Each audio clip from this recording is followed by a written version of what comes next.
Hi friends, welcome to Annam's recipes. இது நம்ம சென்னை தாங்க. மாட்டு பொங்கல் அன்னைக்கு பாருங்கள், டிராஃபிக்கே இல்லை. பார்க்கவே ரொம்ப அழகாக இருந்தது. ரோடெல்லாம் நீட்டாக வலுவலுன்னு சுத்தம் பண்ண மாதிரி இருக்குது பாருங்கள். சரி, பொங்கலுக்கு 3-4 நாள் லீவ் வருது இல்லையா, அதில் மாட்டு பொங்கல் அன்றைக்கி எங்கேயாவது போவோம் அப்படின்னு சொல்லிட்டு பிளான் பண்ணோம்.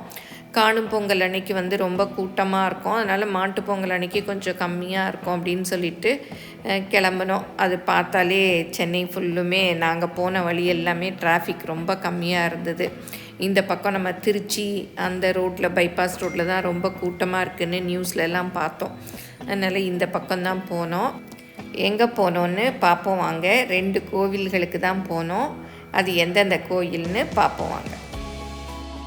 எங்கள் ப்ராடக்ட்ஸ் எல்லாம் யூடியூப்பில் கமெண்ட்ஸ்க்கு கீழே வந்துட்டுருக்கு. அதில் போய் கிளிக் பண்ணிங்கன்னா அதோட ரேட்டு, டீட்டெயில்ஸ் எல்லாமே இருக்கும். அதை கிளிக் பண்ணி நீங்கள் வேணுங்கிற பொருளை ஆர்டர் பண்ணி வாங்கிக்கலாம். போயிட்டே இருக்கிறச்ச திருவள்ளூர் தாண்டின உடனே ரோட் சைடில் காய்கறிகள்லாம் நிறைய கடையில் போட்டிருந்தாங்க. நமக்கு தான் காய்கறிகளை பார்த்தாலே ஒரே குஷி வந்துடும் இல்லையா. சரி, டக்குன்னு அப்படி நிறுத்தி சரி பார்க்கலான்னு அங்கே பார்த்தா அது அந்த ஊர் பேர் வந்து பட்டறை பெரும்புதூர். அங்கே ஆவாரம்பூலாம் நிறையா இருந்தது. இப்போ தான் வந்து ஆவாரம்பூ சீசன். பெரண்டை கூட இருக்குது பாருங்கள். பெரண்டை நான் வீட்லேயும் வச்சுருக்கேன். ஆனால் இந்த பெரண்டையும் நல்லா இருந்தது. அப்புறம் எடுத்து பார்த்துட்டு பெரண்டையை வச்சுட்டேன். நம்ம வீட்டில் இருக்கிறதே நம்ம செஞ்சுக்கலாம் அப்படின்னு சொல்லிட்டு ஆவாரம்பூ தான் நிறைய நல்லா இருந்தது. அப்புறம் அதை எடுத்து பார்த்துட்டு நிறைய காய்கறிகள் அங்கே எப்போவுமே இருக்குமா. அது திருவள்ளூர் தாண்டின உடனே திருத்தணிக்கு முன்னாடி அந்த டோல் வரும். அதுக்கு முன்னாடி இந்த கடை எப்போவுமே இருக்கும். நாங்கள் இந்த மாதிரி சொரக்காய் தான் நிறைய எல்லோரும் வச்சுருந்தாங்க. கிலோ வந்து ஆனால் எல்லாமே கிலோ 80 rupees சொன்னாங்க, குறைஞ்சது. அதுதான் 80 rupees, அதுக்கு கீழே எதுவுமே இல்லை. அங்கே வயல்கள்லாம் இருக்கும் போல் அங்கே விளையிறத கொண்டாந்து வச்சுருக்காங்க. பழங்களெல்லாம் எப்போவும் போல் எல்லா இடத்துலேருந்தும் வாங்கி வச்சுருக்காங்க. இந்த சொரக்காய், வேர்க்கடலை, அந்த மாதிரி நாட்டு காய்கறிகள்லாம் பக்கத்தில் வயல்லேருந்து வரும் அப்படின்னு சொன்னாங்க. இது பாருங்கள், காராமணி பயிறு. காராமணி பயிறு இந்த சீசனில் தான் இந்த மாதிரி பயிறு வகைகள்லாம் வரும். இதெல்லாம் அப்படியே நம்ம சும்மா அவிச்சு சாப்பிட்லாம், ரொம்ப டேஸ்ட்டாக இருக்கும். நம்ம காராமணி தட்டைப்பயிறுன்னு சொல்கிறோம் இல்லையா, அது முத்தினது தான் இது. பாருங்கள், உள்ளே விளைஞ்சிருக்கு வெள்ளைக்காராமணி. இது வந்து கிலோ 100 ரூபா சொன்னாங்க. அப்புறம் அங்கே இருக்குது பாருங்கள் பரங்கிக்காய், அதுவும் நிறைய பேர் வச்சுருந்தாங்க. இது வந்து துவரைக்காய்.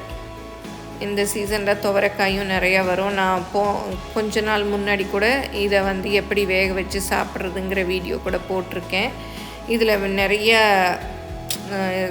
சமையல்களும் பண்ணலான்னு சொல்கிறாங்க. உங்களுக்கு யாரும் இதில் என்ன பண்ணுவீங்க அப்படின்னு தெரிஞ்சால் கமெண்ட்டில் சொல்லுங்கள். நல்லா இருந்தது துவரைக்காய். இது வந்து கிலோ 160 rupees சொன்னாங்க. 1/4 கிலோ 40 ரூபா. இங்கெல்லாம் என்ன விலை விற்குதுன்னு தெரியல. அப்புறம் சரி, போனதுக்கு பார்த்தாலே நமக்கு எதையாவது வாங்கணும்னு தோணும் இல்லையா. அதனால சரி, இந்த சீசனில் வந்து நான் துவரைக்காயே ரொம்ப வாங்கலை. இதுதான் ஃபஸ்ட்டு, இல்லாட்டி எப்படியும் வாங்கிடுவேன்.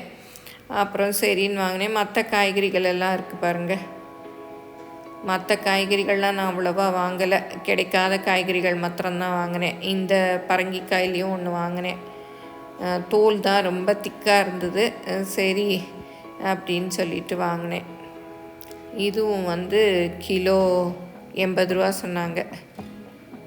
ஒரு காய் வந்து 40 ரூபாய்க்கிட்ட இருந்தது. அப்புறம் அந்த கோழி அவரைன்னு சொல்லுவாங்களா, அதெல்லாம் கூட வச்சுருந்தாங்க.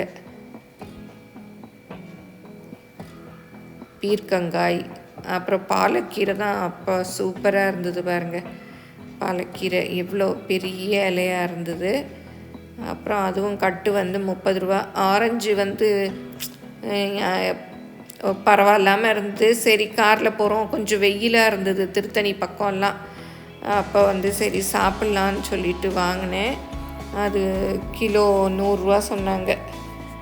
ஆரஞ்செல்லாம் கூட அவ்வளோவா நல்லா இல்லை. அப்புறம் சக்கரவள்ளி கிழங்கு, ஆல்வெள்ளி கிழங்கு அதெல்லாமும் நிறைய இருந்தது. ஆல்வெள்ளி கிழங்கு நல்லா பெருசாக இருந்தது. எல்லாருமே அந்த சொரக்காய் வச்சுருந்தாங்க. அப்புறம் காராமணி பயிரும் 2-3 பேர் வச்சுருந்தாங்க. வேர்க்கடலையும் நல்லா இருந்தது.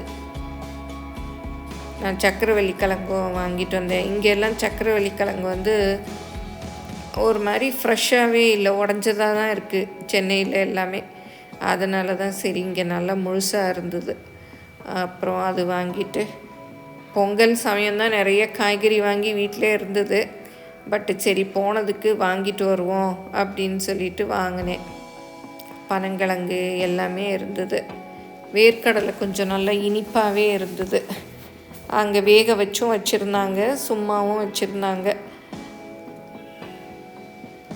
என் பையன் சொல்லிகிட்டே இருந்தான், காய்கறிகளை பார்த்தேன்னா இங்கே டைம் ஆகுது, அப்புறம் கோவிலுக்கு போகணும், அப்புறம் அங்கே கூட்டம் வந்துடும்னு. நாங்கள் காலையில் 11 மணிக்கு தான் வந்து கோவிலுக்கு கிளம்பினோம்.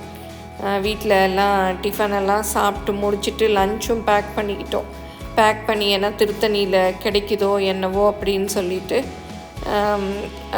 நம்ம எப்போவுமே சாப்பாடை வந்து வச்சுக்கிட்டோன்னா சேஃப் தானே, வேணும்னாலும் சாப்பிட்டுக்கலாம், இல்லாட்டி வீட்டுக்கு அப்படியே கொண்டு வந்துடலாம். அதனால் எப்போவுமே இப்போல்லாம் வெளியில் போனால் ஏதாவது இது பண்ணிடுறது, ரொம்ப பெரிய சமையல் பண்ணி கொண்டு போகலைனாலும் சிம்பிளாக ஏதாவது கொண்டு போயிடுவோம், முடிஞ்சால் சாப்பிட்டுக்கிறது. அன்றைக்கி வந்து தயிர் சாதம் தான் கொண்டு போயிருந்தோம். தயிர் சாதமும் உருளைக்கிழங்கு ஃப்ரையும், அதுதான் நம்ம ஆல் டைம் ஃபேவரேட்டு. இந்த காராமணிலையும் 1/2 கிலோ வாங்கிட்டு வந்தேன். அதுலேயும் ஏதாவது சமையல் பண்ணணும். உங்களுக்கு இந்த காராமணியில் ஏதாவது செய்வீங்க அப்படின்னு சமையல் தெரியும்னா கமெண்ட்டில் சொல்லுங்கள். அப்புறம் அப்படி வந்தால் திருத்தணி வந்துருச்சு. திருத்தணி வரைச்சி 1:30 மணிக்கிட்ட ஆயிடுச்சு. அரைச்சி போட்டிருக்கு பாருங்கள் திருத்தணி. அப்புறம் வந்ததும் சரி கூட்டம் எப்படி இருக்குமோன்னு அதை நினச்சிட்டே வந்தோம். சரி பார்ப்போம் எப்படி இருக்குது அப்படின்னு சொல்லிட்டு. அப்புறம் நம்ம சென்னையிலலாம் கூட அவ்வளோ வெயில் இல்லை, திருத்தணியிலலாம் ரொம்ப வெயிலாக இருந்தது. ஏதோ சம்மர் ஆரம்பிச்சிட்ட மாதிரியே இருந்தது. அப்புறம் சரின்னு போனால் அங்கே தான் இருந்தது ட்விஸ்ட்டே. ஏன்னா ரொம்ப கூட்டம் அதிகமாக இருக்கிறதுனால கார் பார்க்கெல்லாம் மேலே விடலை, கீழேயே நிறுத்திடணும். இந்த வந்துட்டோம் பாருங்கள் திருத்தணிக்கு, கீழையோடு நிறுத்திடணும், நீங்கள் வந்து நடந்து போய்க்கங்க அப்படின்னு சொன்னாங்க. சரி எவ்வளோ தூரம் நடக்கிறதுக்குன்னா 1.5 கிலோமீட்டர் அப்படின்னாங்க. அப்புறம் ஐயோ என்னடா எப்படிடா போகிறது அப்படின்னு சொல்லி யோசிச்சுட்டே இருந்தோம். வெயிலில் எப்படி மலையில் நடக்க முடியும், அதனால திரும்பி போயிடுவோம், இன்னொரு தடவை வரைச்ச வந்து பார்த்துக்குவோம் அப்படின்லாம் கூட முடிவு பண்ணிவிட்டு யோசிச்சுட்டே இருந்தோம். அப்புறம் என் பையன்தான் இவ்வளோ தூரம் வந்துட்டு நம்ம வந்து திரும்பிலாம் போகக்கூடாது, எவ்வளோ நேரம் ஆனாலும் இருந்து பார்த்துட்டு போவோம் அப்படின்னா. அப்புறம் பார்த்தா ஆட்டோவில் வந்து கூட்டிகிட்டு போய் விடுறதா சொன்னாங்க, ஒரு ஆளுக்கு 50 ரூபான்னு. அப்புறம் சரி அப்படின்னு சொல்லிட்டு ஆட்டோவில் ஏறி அங்கே கோவில்கிட்ட வந்துட்டோம். அப்புறம் கோவிலில் பார்த்தா பயங்கரமான கூட்டம், அவ்வளோ கூட்டம் இருந்தது. சரி இன்றைக்கி சோதனை மேல் சோதனை அப்படின்னு நினச்சிட்டே நின்றுட்டு இருந்தோம், முருகன் நம்மளை ரொம்ப சோதிச்சு பார்க்குறாருன்னு. அப்புறம் 100 ருபீஸ் டிக்கெட்டும் தர்ம தரிசன க்யூ 2 தான் இருக்குது அப்படின்னாங்க. சரி 100 ருபீஸில் போய் நிற்கலான்னு அது பார்த்தா அதுதான் பயங்கர கூட்டமாக இருந்தது. இப்போ நீங்கள் எதிர்த்த மாதிரி பார்க்குறது வந்து தர்ம தரிசனம். அப்புறம் நாங்கள் வந்து 100 ருபீஸில் தான் நின்னோம். ரொம்ப கூட்டமாக இருந்தது. பட் அவங்க சாப்பிட்ற நேரங்கிறதுனால கொஞ்ச நேரம் டிக்கெட் கொடுக்கல. அப்புறம் வந்து அவங்க டிக்கெட் கொடுத்ததும் விறுவிறுன்னு போயிடுச்சு. நாங்கள் வந்து 1:50க்கு க்யூவில் நின்னோம், அவங்க 2 மணி நேரம் ஆகும்னு சொன்னாங்க. அதே படிக்கு 3:40க்கு சுவாமியை நல்லா பார்த்துட்டோம். அங்கே போகிற இதுலலாம் உட்கார்றதுக்கு இந்த மாதிரிலாம் போட்டு வச்சுருந்தாங்க. அது அலுப்பே தெரியல, நல்லா கூலாக தான் இருந்தது. ஃபேனெல்லாம் போட்டு வச்சுருந்தாங்க. பக்கத்தில் எங்களுக்கு முன்னாடி இருந்தவங்களும் நல்லா பேசிகிட்டே வந்ததுனால எங்களுக்கு நின்று அலுப்பே தெரியல.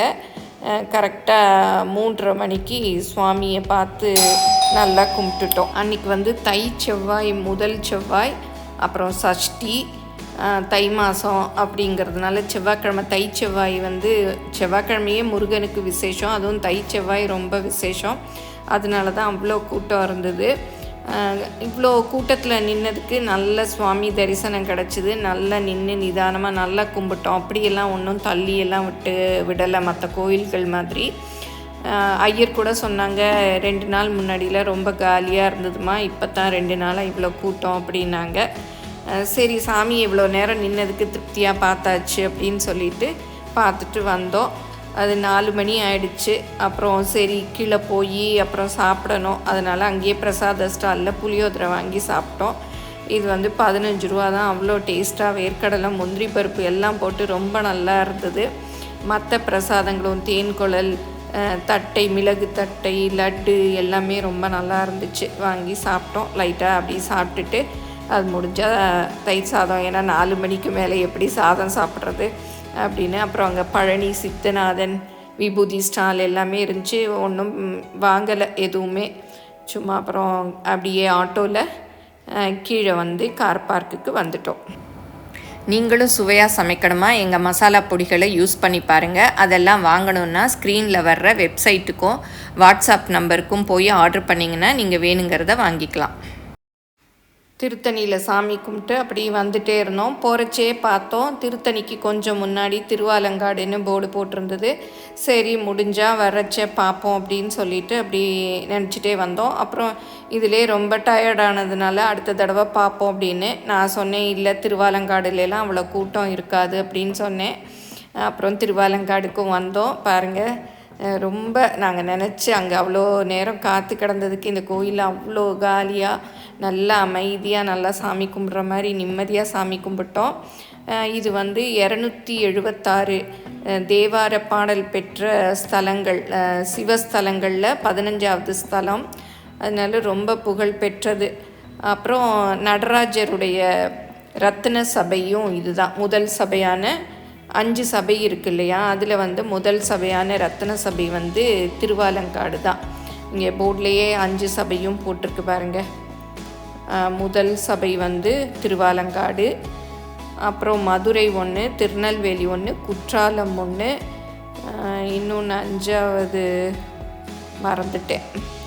இந்த 5 சபையும் அங்கே போர்டில் அப்படி நுழையிற இடத்துல, கோவில் நுழையிற இடத்துல இருந்து போட்டிருந்தது. அங்கே கோபுரமும் வேறு மாதிரி வித்தியாசமாக இருந்தது. இப்போ தான் வந்து கும்பாபிஷேகம் ஆகிருக்குமா இல்லை ஆக போகுதா அப்படின்னு தெரியல. நல்லா பளிச்சுன்னு நல்ல பெயிண்ட் எல்லாம் புதுசாக போட்ட மாதிரி கோவிலே நல்லா புதுசாக இருந்தது. அப்புறம் பொங்கலுக்கும் செலிப்ரேட் பண்ணியிருப்பாங்க போல். ஏதோ நிறையா இதெல்லாம் அந்த ரத்தின சபையில் ஏதோ ப்ரோக்ராம் நடந்திருக்கும் போல்.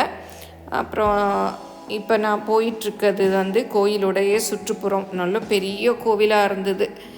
இன்னும் வெளியிலலாம் கூட நிறைய சாமி இருந்தது. நாங்கள் அங்கே போயிட்டு வந்து ரொம்ப டயர்டாயிட்டதுனால சரி முக்கியமான சுவாமிகளை மாத்திரம் பார்த்துட்டு அப்படி வந்தோம்.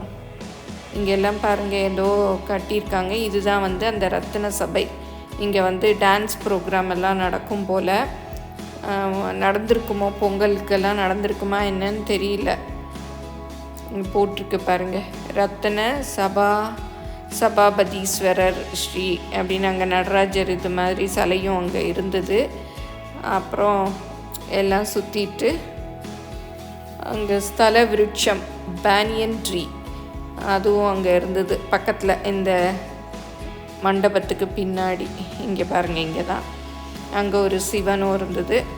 நான் பார்த்துட்டு இந்த மாதிரி கோவிலெல்லாம் இப்படி இருக்கிறத பார்க்கவே இப்போ ரொம்ப இதுவாக இருக்குது. ஏன்னா எல்லா கோவில்களையும் இப்போ ரொம்ப கூட்டமாக இருக்குது. இங்கே கோபுரமும் இங்கேருந்தும் தெரியுது பாருங்கள். நாங்கள் போகிறச்ச ஒரு 6 மணி இருக்கும். நல்லா சுவாமியை நல்லா பார்த்தோம். அப்படி ஏறி போகிறதுலேருந்தே சுவாமி தெரிஞ்சுது. அதுவே ரொம்ப சந்தோஷமாக இருந்தது. பார்த்து கும்பிட்டுட்டு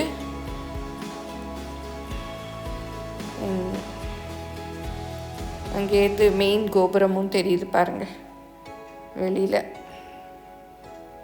இது வந்து கொடிமரம். அப்புறம் கொடிமரத்துக்கிட்ட சுவாமி கும்பிட்டுட்டு அப்படியே ஊருக்கு கிளம்பி வந்தோம். நீங்கள்லாம் மாட்டுப்பொங்கல், காணும் பொங்கலுக்கு எங்கெல்லாம் போனீங்க அப்படிங்கிறதெல்லாம் கமெண்ட்டில் சொல்லுங்கள். இந்த வீடியோ உங்கள் எல்லாருக்கும் பிடிச்சிருக்குன்னு நினைக்கிறேன். பிடிச்சிருந்தால் லைக் பண்ணுங்கள், உங்கள் ஃப்ரெண்ட்ஸுக்கும் ஷேர் பண்ணுங்கள். ஃபேஸ்புக், இன்ஸ்டாகிராமில் அன்னம்ஸ் ரெசிபீஸை ஃபாலோ பண்ணுங்கள். தேங்க்யூ.